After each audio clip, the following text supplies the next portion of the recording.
Hey everybody, welcome to the show. You know who I am. I'm Tigo. Today we're doing a live show, man. We're going to have Peggy McColl on. Now, she's been on the show before, and I asked her when she was here before if she would come back and do a Q&A session. So if you guys have been thinking about you want to be an author, you want to be a writer, you're facing your fears, any of that kind of stuff, drop us a comment in the chat and we'll see if Miss Peggy can't answer those questions. I've already gotten quite a few questions have been submitted to me. So we're going to be asking her some questions, getting some answers. And, that it's like your reach is as far as the people you connect with. So you want to connect with fantastic people so that you can expand your brand, who you are, whether you're an entrepreneur or a writer or you work at a corporate job. It's all about the people and who you connect with and how it runs and blah, blah, blah, blah, blah. So I'm so excited that she's here. She is my new friend. She is a part of a big event we've got coming up. Oh yeah, Miss Peggy McColl is here, y'all. What's happening? Hey, Peggy, what's up? Hey, so, we got on the phone this morning and said, so what are you wearing today? I think I'll wear red. Okay, me too. We got color coordinated. It means we're connected. We're connected. Absolutely. How are you doing? I am super good. How are you doing? On fire, baby. On fire. Feeling great. That is awesome. You are such a busy lady. And whenever I call you, you say, sure, let's figure out our calendar. Let's get together.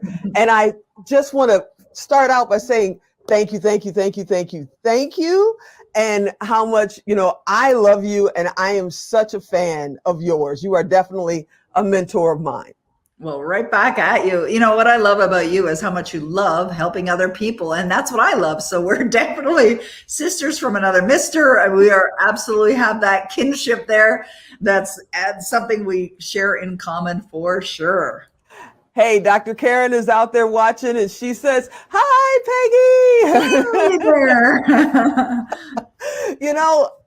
I want to talk with you about your book. You came on a couple of months ago, right after it pretty much just launched. There it is, Savvy Wisdom. My baby. Your baby. And you were so kind to me because I explained to you that I'm dyslexic and I don't really sit down and read like most people do. I listen. I'm an audio kid. And before your book even went to Audible, you said, you know what? Here's the audio files. Go listen to the book. And I did. And I love it.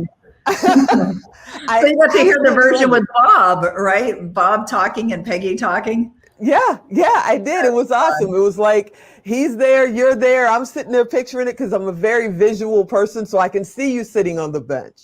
I can see you on your walks. I can see you in the conversation through the book. And I just want to thank you for doing that for me because quite often when I have an author on, I get highlights from my business partners or my assistant or something, and they tell me what the highlights of the book is because I don't read it.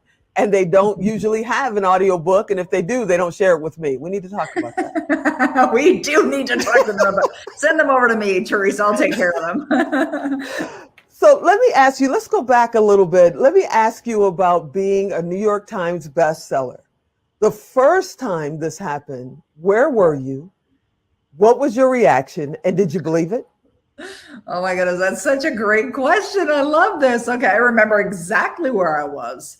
I was standing in my kitchen in my home. The phone rang. It was 4:00 in the afternoon. And I noticed on the phone, the call display said it was my agent, my literary agent, Kathy Hemming, who lives in New York. And so I saw the phone number light up and I was expecting her call. And I pick up the phone and she said, hey, Peg, it's Kath. And I just want you to know that I just found out that your book, Your Destiny Switch, made it on the New York Times bestseller list. And I was on the phone and I'm standing up, I'm listening to her, and I'm actually jumping up and down like I'm on a pogo stick. But here's the weird thing. This is so bizarre. As I was doing that, I was thinking to myself, I don't feel any different.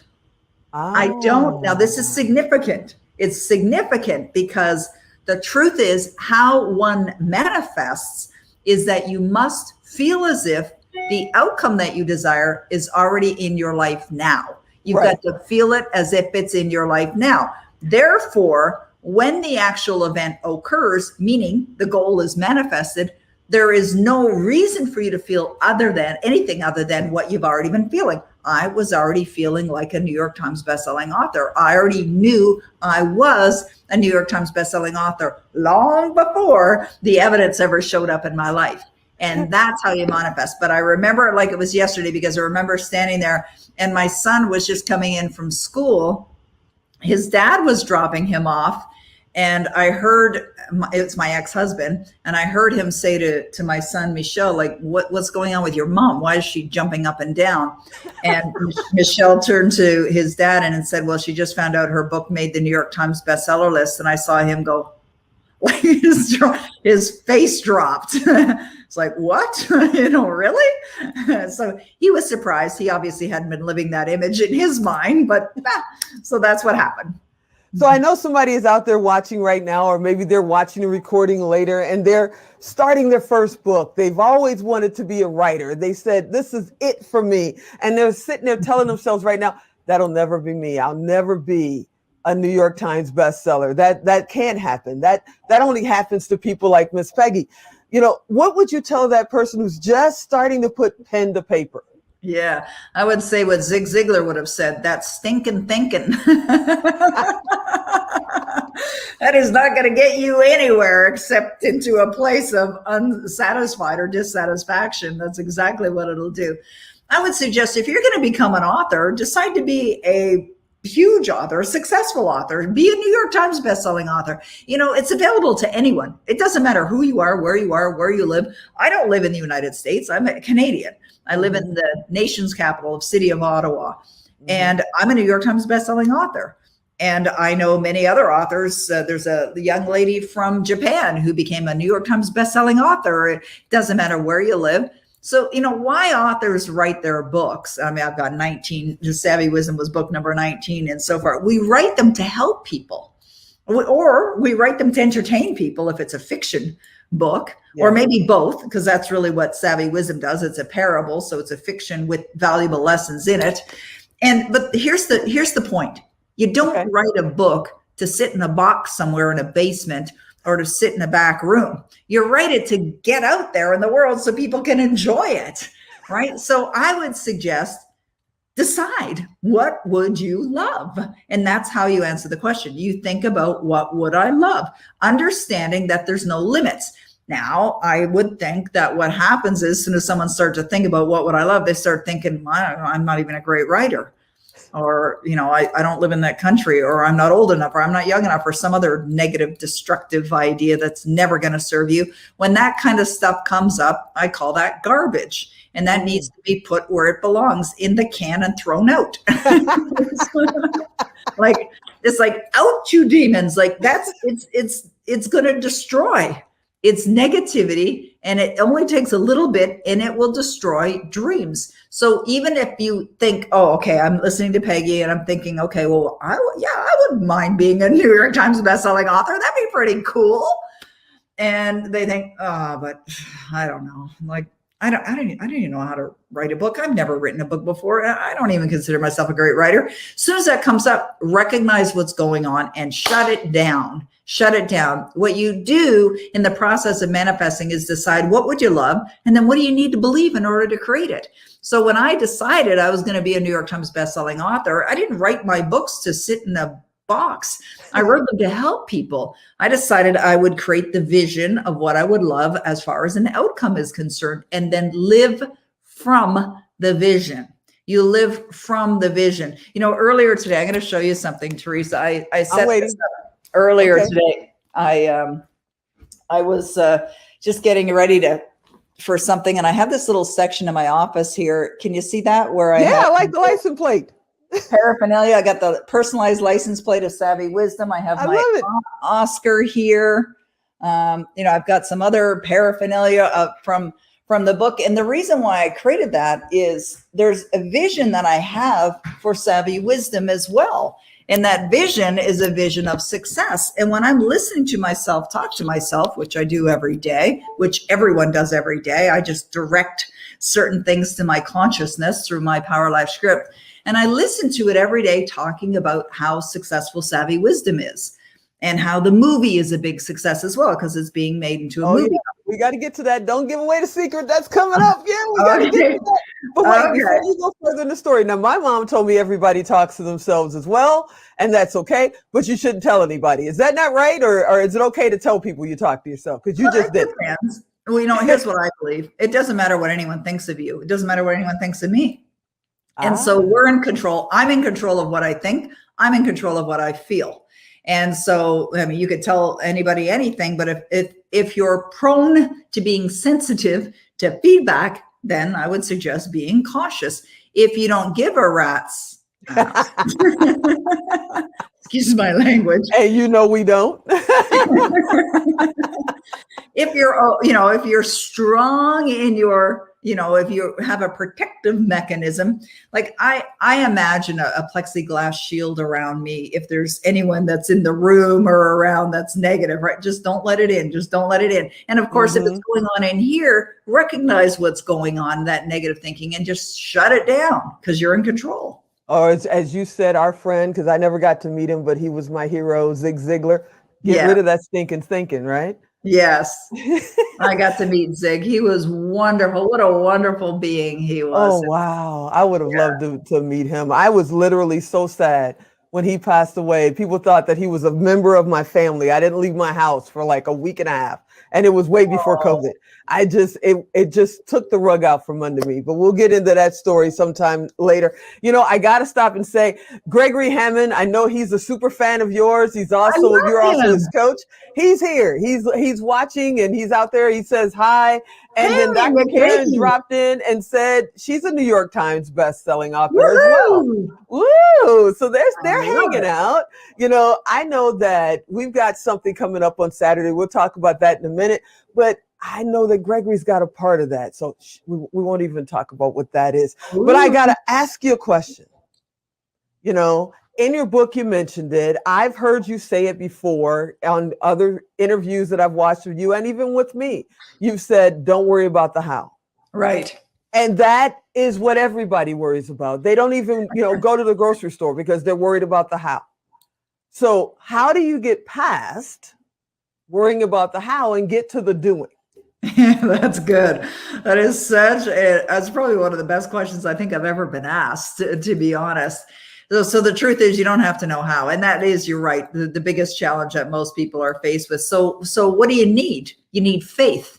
Mm-hmm. So you have to have faith before you get to the doing. You got to believe in the unseen. You got to believe in your dream. You got to imagine, because you have a mental faculty called imagination. I have a mental faculty called imagination. Gregory Hammond has that. Teresa has that. We all have that. So what you do, it's a muscle. It's like an emotional muscle as well. Faith is an emotional muscle. So if you decide, let's use the New York Times bestseller example.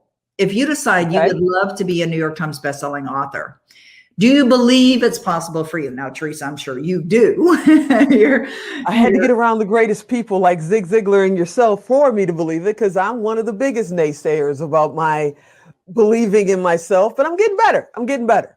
Excellent. Well, better is good. As Bob says, better is a good word. It certainly is.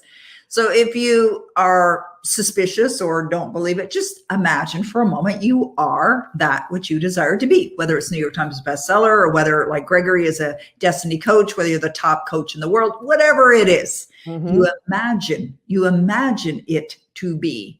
And so you've got to go from the place of thinking you don't know how, or I have to know how, to understanding you are going to work in harmony with the laws of the universe. When you understand how manifesting occurs, how it takes place, recognizing that, yes, you have a role, but so does the universe, and you have to trust it. Right? You just have to trust that whatever is going to be. Now, your responsibility is your responsibility. You must abide by that. And that means that you feel as if what you desire is already in your life now. That's the way you live. The how's going to show up. You might even figure out the how after the fact. But it may be something like Steve Jobs used to say, we can connect the dots looking backwards. Well, of course we can connect the dots looking backwards because it's already happened, right? We can now look back and go, oh, okay, now I see how that happened. Like, Teresa, you've heard me share the story about buying a house when I had no money, right? I took a cash advance on my visa and I went out and bought a house and had no money to do it and didn't know how. And of course, you've heard and listened to Savvy Wisdom. So you heard the story in there of Sophie. You know, Sophie had a vision to own a home. She didn't know how it was going to happen, but she fixated on the outcome. And that's what you do. But when I say fixated on the outcome, I mean you're fixated on the feeling state of imagining that it's in your life now. And by doing that, the how shows up. Now, that's a challenge for most people because they're like, I want to see it before I believe it. But that's not the way it works. You believe it and then you see it. Right. Exactly. But most people, if they can't see it, that's what stops them. You know, they want to write a book. They want to start a business. They want to have another child. And they sit there and go, I have no idea how I'm going to pay for this. My job isn't hiring anymore. We just came out of COVID. You know, no, I can't do it. And they freeze themselves, correct? Right. You know, you mentioned having another child. So as you know, I just gave birth to my granddaughter. Congratulations. Thank you very much. 2 weeks ago, she was born on May 2nd. And to me, she's like a miracle baby because my daughter-in-law was diagnosed just a few years ago. So we have my grandson who's almost 10, and that's her first child. I have one son. So I have one son who now has 2 children. So we have a grandson, you know, they had him when they were 18, so young, and I was thrilled. Not every parent of a teenager would be thrilled, but I was. And so they wanted to have another baby, and they tried for years. Well, she finally got pregnant.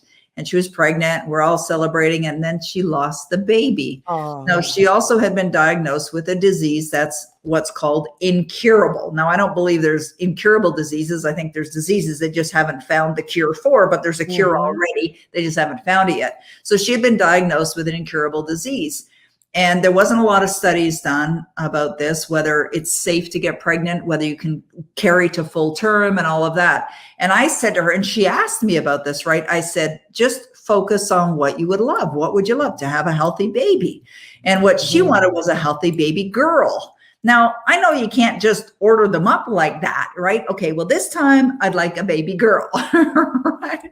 And so I said to her, just, you know, set the intention. You're having a healthy pregnancy, a healthy baby, and you've got your baby. And she decided she's having a baby girl. And sure enough, she went full term and gave birth to a beautiful baby girl. But I know that for her, because of what she had gone through, because of her health challenges, because of losing a baby, because trying for many, many years and not getting pregnant, I know it was a challenge because there's lots of evidence there to say the opposite is true of what she wanted.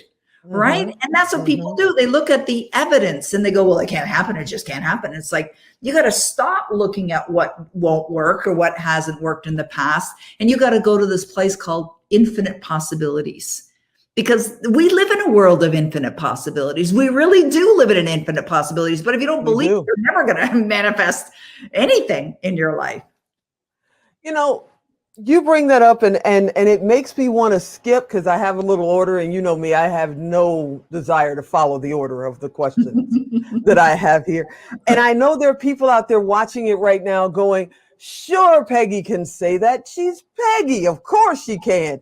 She can live whatever life she wants to live. And they're sitting there and they're stopping themselves from even trying, because I believe the success is in the details. The idea is easy. It's the details that you got to get to. What do you tell someone about living their best life? You know, living the life of their dream, even if it doesn't mean money. You know, to a lot of people, life of your dreams is not money. You know, it's your new grandbaby. I think that if you had a choice between the next 3 best-selling books on New York Times or your little granddaughter, you're going to take your granddaughter every day and twice on Sunday. So what do you tell somebody who's not living the life of their dreams, or maybe they are, and as my mother said, they always think the grass is greener on the other side, so they're not accepting and enjoying the life that they have when they look at it. What do you think of that? Well, I believe, and I really believe in my heart, you can have it all. meaning you can have a happy, healthy, loving relationship. Like my greatest treasures in my life is my family. So you know me well, Teresa. We haven't known each other long, but we really get each other. Yes, ma'am. I mean, you're right on there. It's, it's my husband who I've been with now for 16 and a half years. I mean, he was a manifestation. He's an absolute blessing in my life. I love him so much. And it's just so wonderful to be in a happy, healthy relationship, because I've been in the other kind and they're not so much fun. And of course, my son, Michelle, who is the light of my life, and my grandson, my granddaughter, my daughter-in-law, I've been very blessed. I just thank God for that.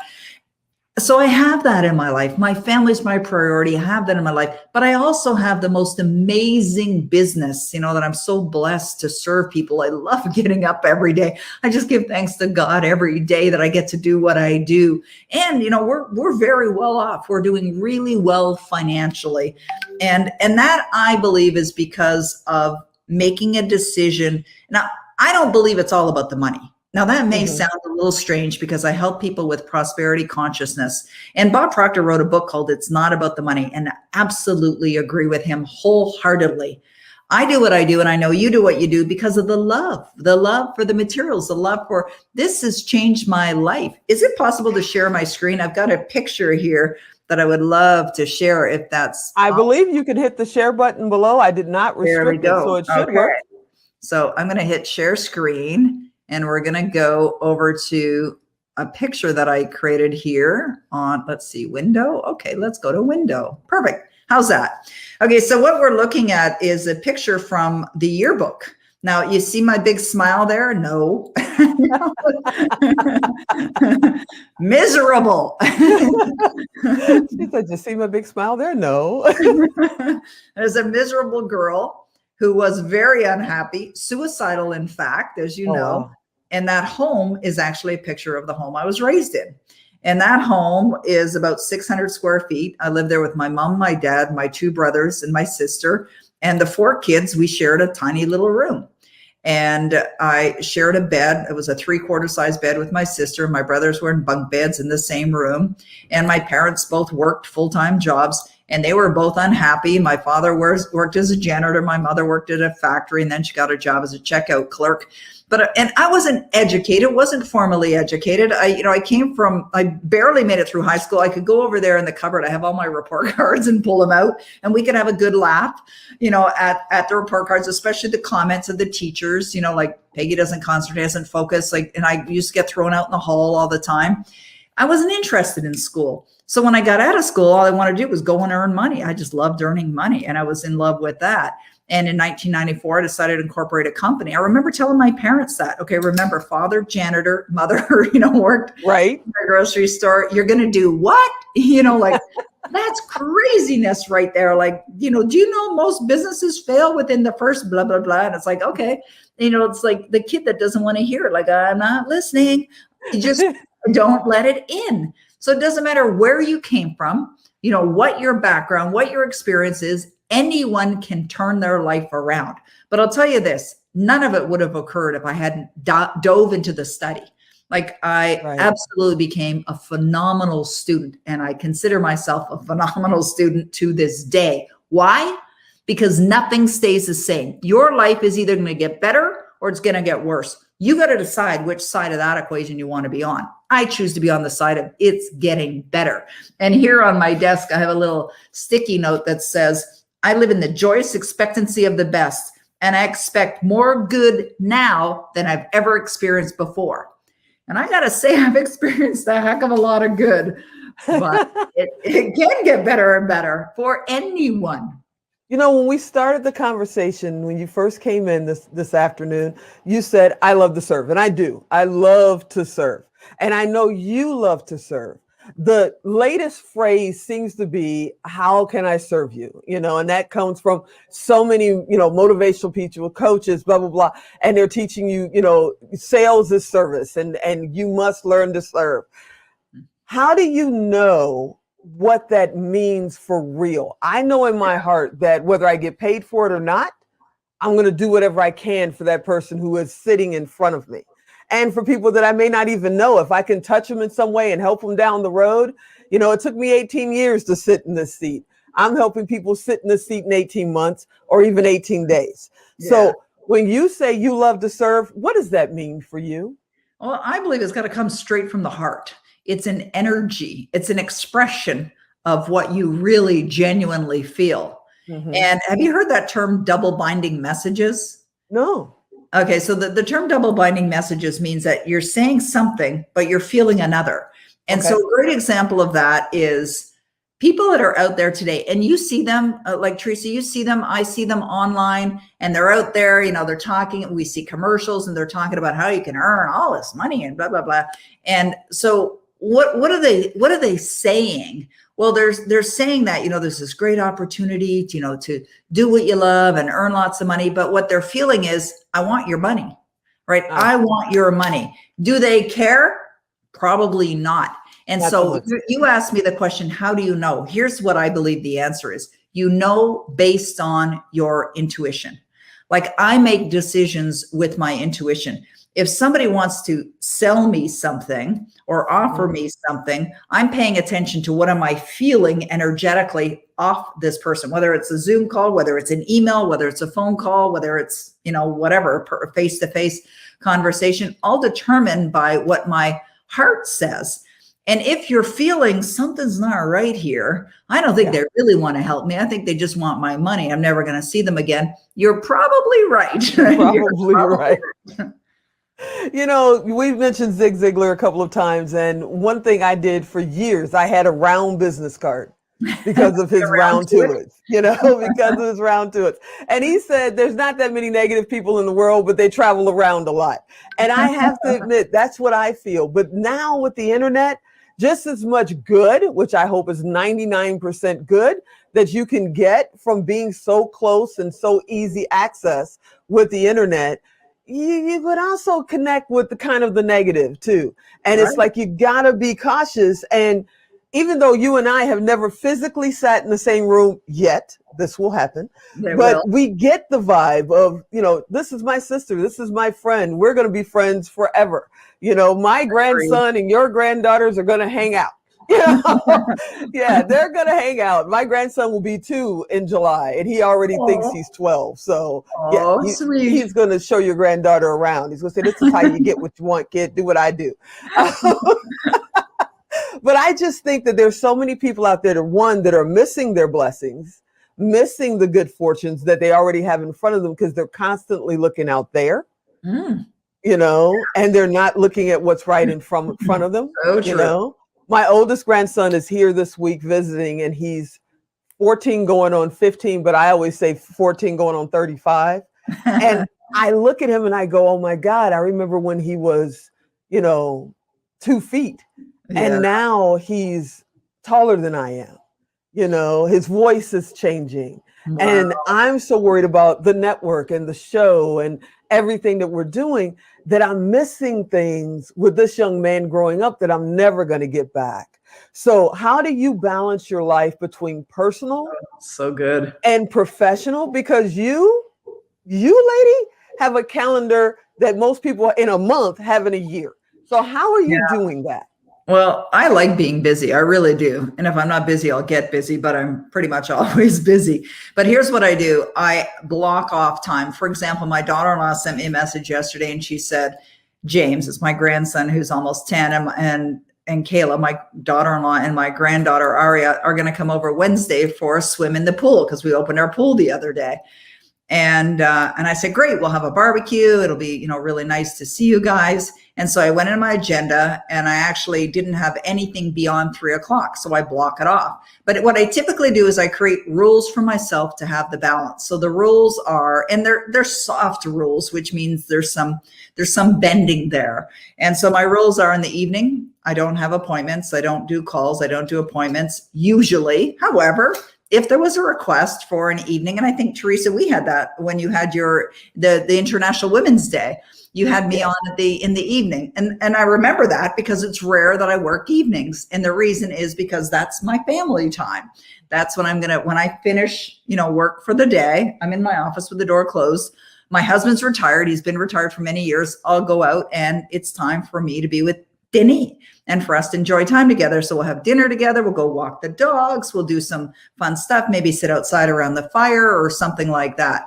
And then weekends are my family time or just quiet time.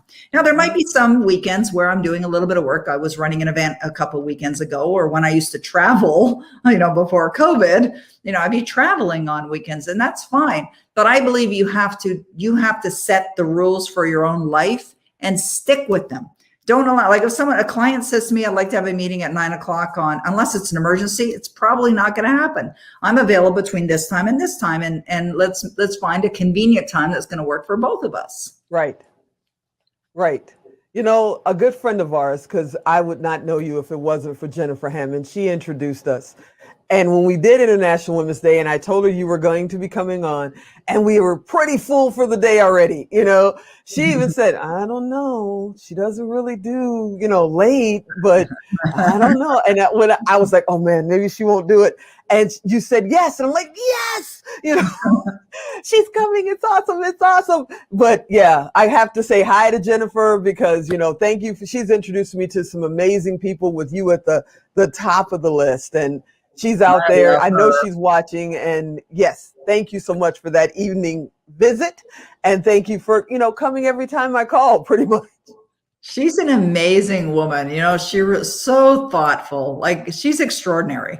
Yeah. And she sent an adorable, I have it actually just out in the other room because my granddaughter's coming here on Wednesday. She sent me this little, what do you call it? Like a toy, a plush toy, pink, beautiful toy for my granddaughter. And it was so thoughtful, like really thoughtful. And then with a card with savvy wisdom, like she's a wise woman for sure.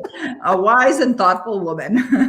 She is a wise and thoughtful woman. One of my business partners is on. His name is Alan Estrada, and he says, manifest your success. Peggy McColl dropping the knowledge. Yes, she is. Yes, she is.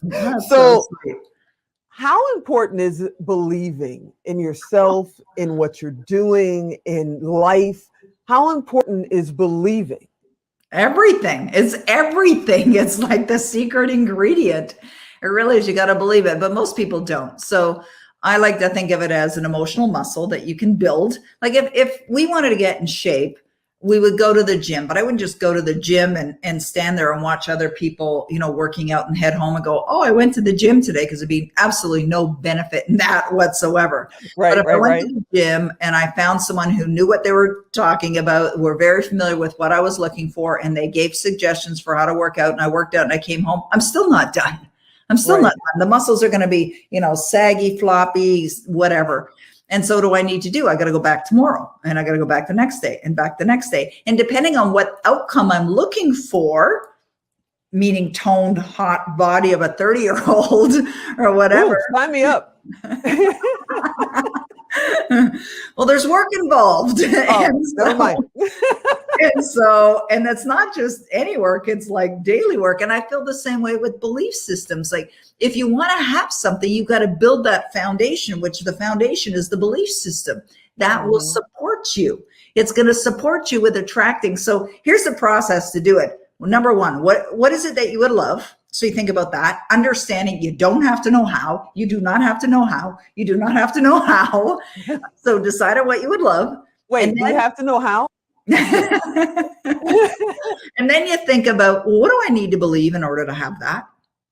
Well, I need to believe it's possible. I need to believe it's possible for me. I need to believe it's already done. I need to believe that it was easy. I need to believe that I'm capable. I need to believe that I'm enough. I need to believe that I'm worthy, whatever that is. What do you need to believe in order to have that? And then you go straight to feeling as if it's here. Now, when you're feeling as if it's here, you're building the muscle. When you're writing in your gratitude journal about how wonderful your life is, you're building the muscle. When you're staring at your vision board, mine's over there. When you're staring at your vision board, you're building the muscle. I showed you that little shrine for savvy wisdom that I created that has the Oscar and, other stuff. There's a photo there with that actor. I suppose we're going to talk about that.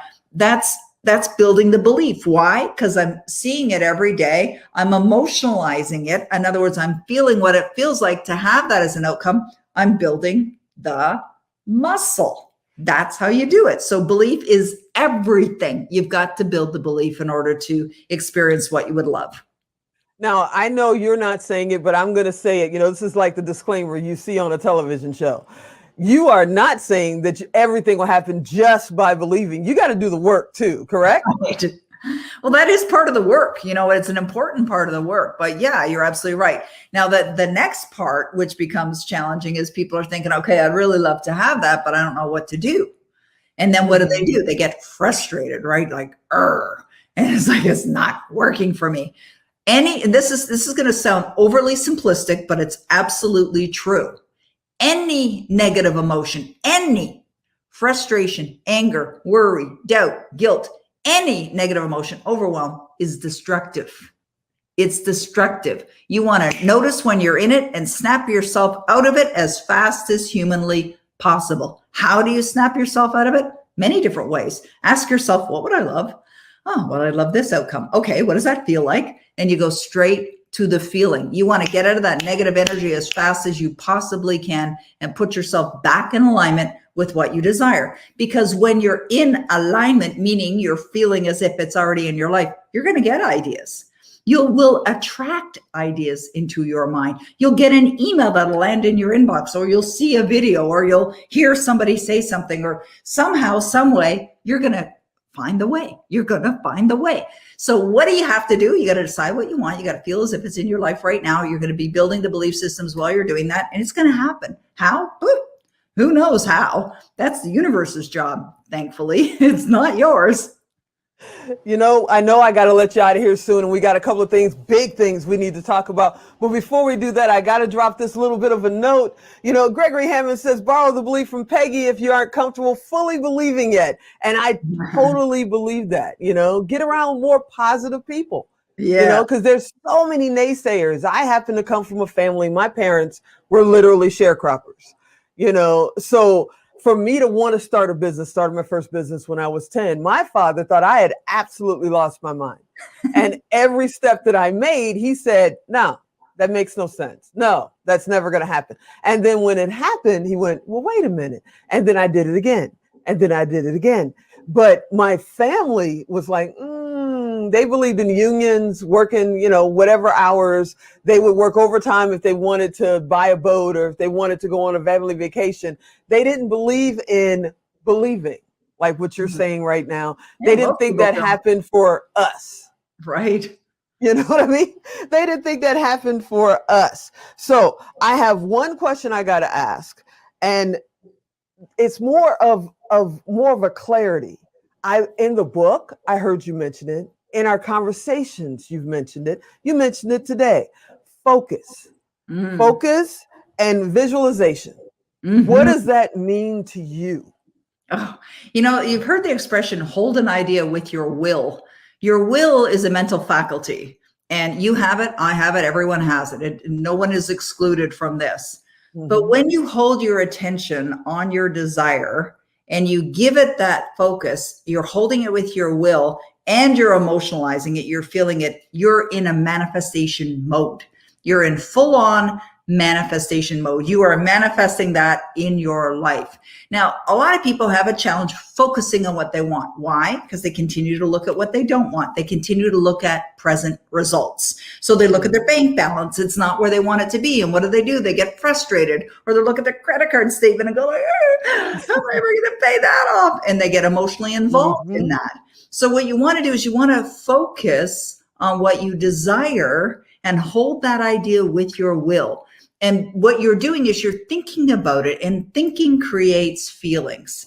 And it's your thoughts and your feelings that are going to determine what's going to show up in your life. Yeah, I totally believe that. I mean, measure twice, cut once. That's what I was taught when I was a kid. And it seems like people get stuck in the point of measuring, and they go, well, my ruler doesn't reach that far, so I'm not even going to try. And they don't realize they're right around the corner, right down the street.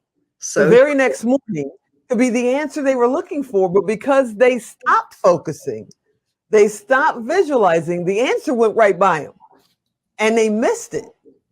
What do you think about that? Yeah, you're absolutely true.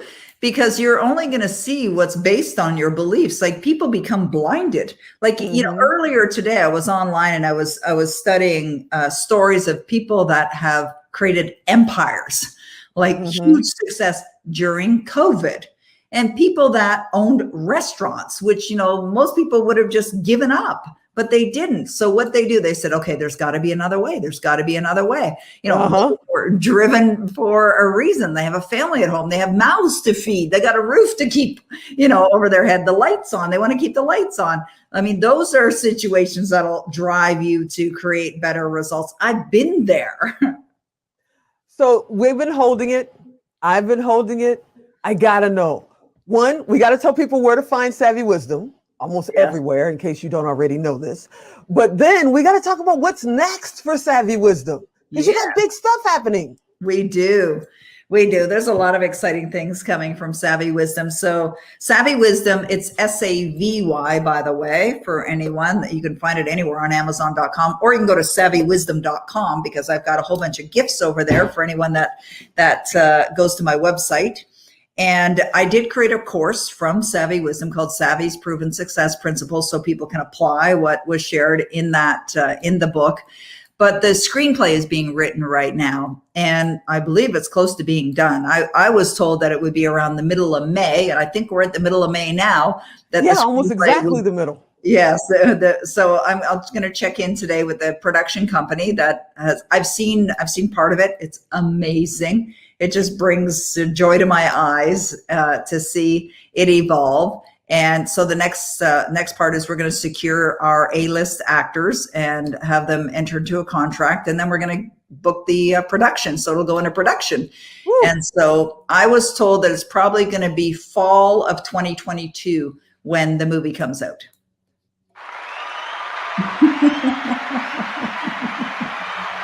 I had to do it. I think that is so cute. Awesome. I think that's fantastic. And somehow I got to get a cameo in this movie. They have to be selling ice cream or walking down the park. I got to get in. We'll talk about that later. I'll beg you at another time. I'll beg you at another time. So are you excited? Are you going to appear in it? Tell me details. Yeah, I don't know if I'll appear. It might be like you, cameo. You and I will be sitting, I don't know, we'll be somewhere walking by or something, or maybe we'll be the nurse in the hospital. I don't know, but I got it. Definitely get you into that. We've been talking about where we're going to film it as well. And I believe that there's a number of benefits to filming in Canada, because I suggested, why don't we go and film it where it actually happened, like where I was raised, like go to that park and go to that area. So it may be being filmed in Canada, but they haven't determined that yet. But it's pretty exciting seeing it all come to be. One of my very close friends is a Hollywood producer, an Academy Award-winning Hollywood producer. And, he understands that side of the business, and he's educating me on what goes on. And I totally trust him. Like, he believes in the story, believes in the message, believes in the movie. And it's wonderful to be surrounded with people like that. Well, on a side note, you can just tell him if you need somebody to be his PA or, carry his clipboard, he needs a grip, something like that. I'll travel. I'll be there. All I need is to be able to walk through the park or sit next to Peggy on the side or something. And I'll be right over. It'll be fun to have you in there. The other thing, and I know I got to get you out of here. The other thing that we've got to talk about is Saturday. We've got a major event coming up, and I'm so honored and privileged to have you be a part of this. And I want to pay a little trailer.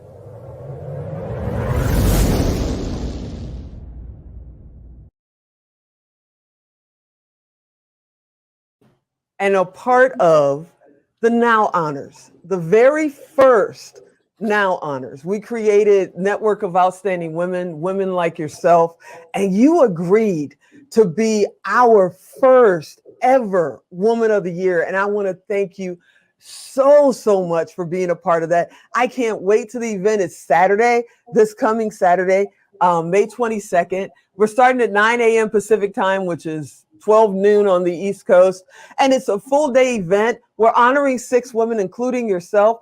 I just think it's time. And I'm so, overjoyed, I guess is the word I want to say. And talk about believing. This is something we thought of years ago. And how do we make this happen? And then we decided to do it in 2021. And it's like, but there's this little thing called COVID. And how do we do that? But then there's programs like this one that we're on with StreamYards and others. And we're going to virtually do it this year. But thank you so much for being a part of this. Woo! I can't wait to honor you on Saturday. I can't wait for your event. Everything you do is so well done, Teresa. I just love you, love what you're doing in the world. And you've got beautiful, beautiful heart and such a genuine spirit to constantly give to so many others. So I really appreciate you. I totally appreciate you.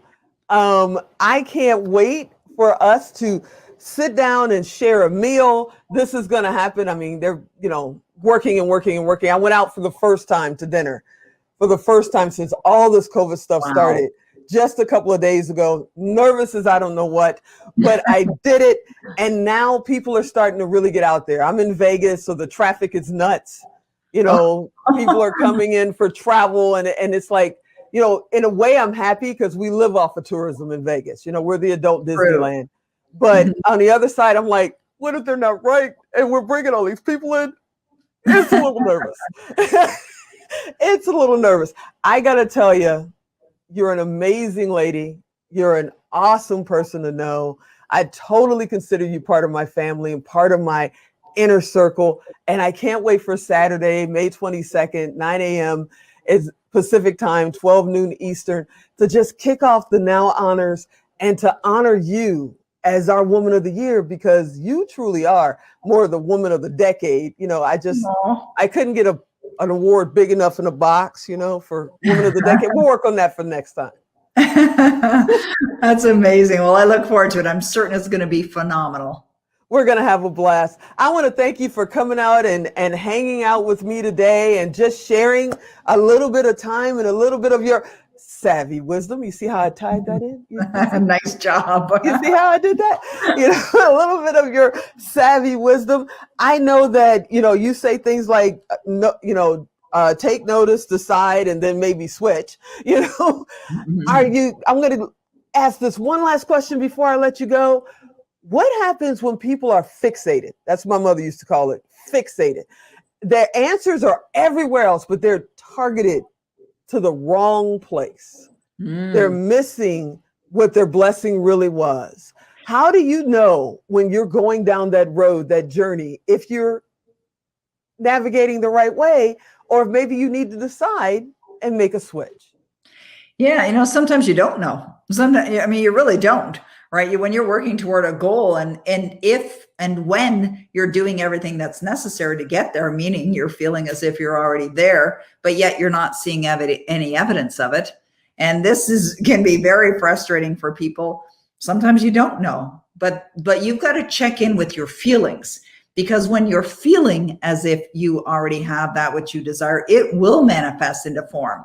And just understand there's a process. It's called the law of gestation. So there's a period of time that's going to unfold before that seed, which is your idea, your goal, is going to manifest into form. So when you know that and you respect it and you trust it, so respect and trust, then you will build the belief and you're going to see it manifest into form. Well, I thank you, my friend, for coming and hanging out. Let's tell everybody how they can find you again and how they can find your book. Sure. Well, Savvy Wisdom is available everywhere. It's available on Amazon. It's also, you can find it on my website, PeggyMcColl.com, PeggymcColl.com. Awesome. You are the best. I can't wait. I'm going to think of something else and be like, hi, can you come on again? This is just awesome having you. Thank you, Teresa. I really appreciate being here. Thank you. I appreciate having you here. Hey, everybody, you know how I do. This is Expert Talk Extra. We're doing a little extra today and going live because who doesn't want to go live when it's Miss Peggy McColl that can come on? And as always, you know who I am and what I do. I'm Tigo, and I'll talk to you next time.